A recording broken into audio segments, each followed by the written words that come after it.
Hello everyone, I'm Sherry with the CGH Health Foundation and welcome back to another What's Cooking CGH video. So you have probably guessed that today's video is going to feature pears. They are one of my favorite fall into winter fruits, and pears have a lot of good things going for them. They are a good source of fiber, they're low in calories. A medium-sized pear is only about 100 calories, and they've got vitamin C and vitamin K and potassium. So a very healthy fruit, and like I said, they're in season in the fall and winter. That's when you're going to find them on sale probably. In the grocery store, or my grocery store, I can find several varieties of pears, maybe 5 or 6 different varieties, and there are a lot more than that, but these are the ones that you're going to usually find at this time of year.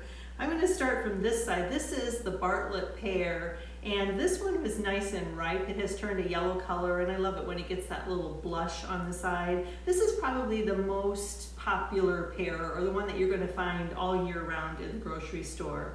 And then we have the D'Anjou pear. These are green, and you can see it's a little squatter and rounder than the typical pear shape that you see in the Bartlett.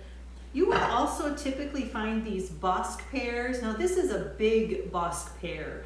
They are usually smaller than this, and they're not real pretty. They're kind of brown and the skin is kind of rough. So when you see them in the grocery store, they might not be all that appealing. You can see they have a skinnier neck, and but you should pick one up. When it's all brown on the outside, that is when it's going to be ripe. And speaking of ripeness, did you know that pears are not usually picked ripe? Most of them are taken off the tree before they're ripe, and then they ripen later on. And so when you get one in the grocery store, you're apt to be buying an unripe pear. So you can bring it home and leave it on the counter for a few days for it to ripen up. The way to tell that a pear is ripe is that if you squish the neck, check the neck would be what you would be doing. So if the neck is just a little bit soft and gives to the touch, then you know that the pear is ripe. You're not really going to know by the color necessarily, so that's the best way. And then once they've ripened on the counter, you can stick them in the refrigerator and they'll hold for several more days. But that's don't expect to go into the grocery store and find ripe pears. They might be, but likely they're not going to be. The last variety then is this red pear, and I think these are beautiful. I really like them too. The recipe we're going to do today is so quick and so easy. This is for a baked pear, and I'm going to move these aside because I'm going to use a couple of them in the recipe. And what I did to start off with is I have a baking dish here, and my oven is preheating to 350 degrees, and I have sprayed the baking dish with a little bit of baking spray to keep it from sticking on the bottom. And I think I'm going to use my Bartlett pear and my red pear. And what you're going to do is to cut each pear in half right down the middle. Okay. And you can see you've got the seed pod down here at the bottom, and then there's usually like a little fibrous kind of extension of the stem that you can see in the center here. I'm going to use my melon baller, or you can use a little spoon or any little scoop to scoop out the seeds for this. Now I washed my pears, but as you can see, I'm leaving the skin on. That'll allow the pear to stay intact, and I'm going to use my melon baller to kind of pull on where that little fibrous piece will be. And they might not sit flat in your baking dish. They might. If they don't sit flat, you can use your knife and just slice off a tiny little sliver on one side, and that way the pear will sit up straight in the baking dish. We'll put that right there. Okay, so let's get the other half of the red one. I'm going to scoop out the seed again. Got the stem there. If I pulled on it, that pulled the little fiber right out. And that one's definitely not going to sit flat, so we'll give it a little slice. And then I'll use that Bartlett pear too. Slice it in half. Got right through the seed.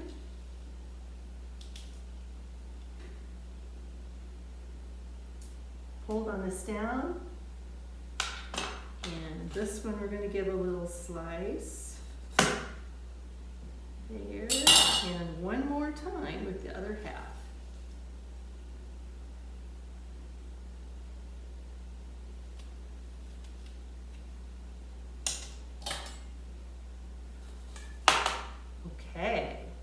So I've got my pears cut in half and the seeds removed. Let's get rid of that for a minute.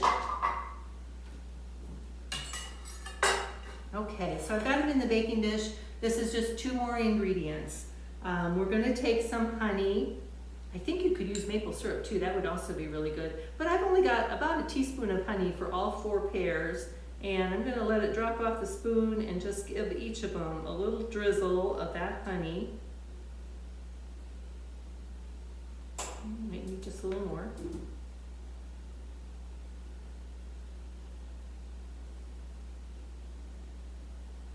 Okay, and the last ingredient, final, is some cinnamon. Just about a 1/4 teaspoon, not a whole lot. I'm going to take a pinch and just kind of sprinkle it over each half of the pears.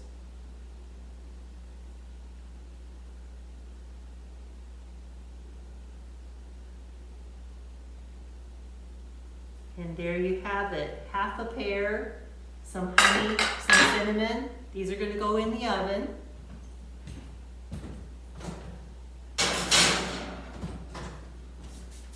Again, the oven was at 350 degrees and they're going to stay in the oven for about 30 minutes, all right? So when they come out of the oven, here are our pears. And what are you going to do with these? I think they make a really elegant, simple, and very light winter dessert.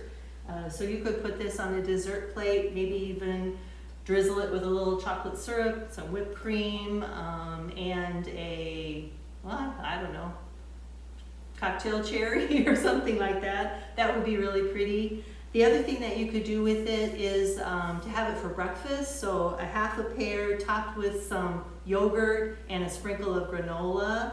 I think these make a wonderful winter salad topping. So if you lay down a bed of greens and slice your pear into a fan shape, I'm going to show you how to do that. Lay that on top of your greens with some goat cheese, some toasted pecans, a nice balsamic vinaigrette. That's another great way to use them.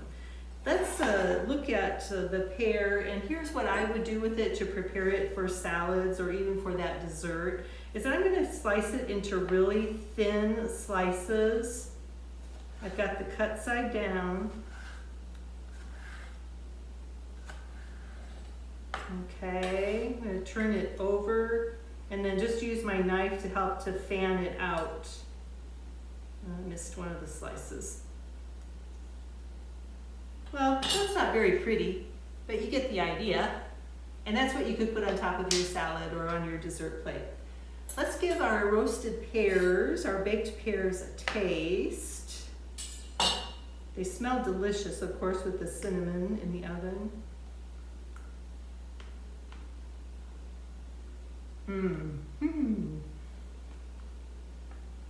That is very good. I love fruit desserts.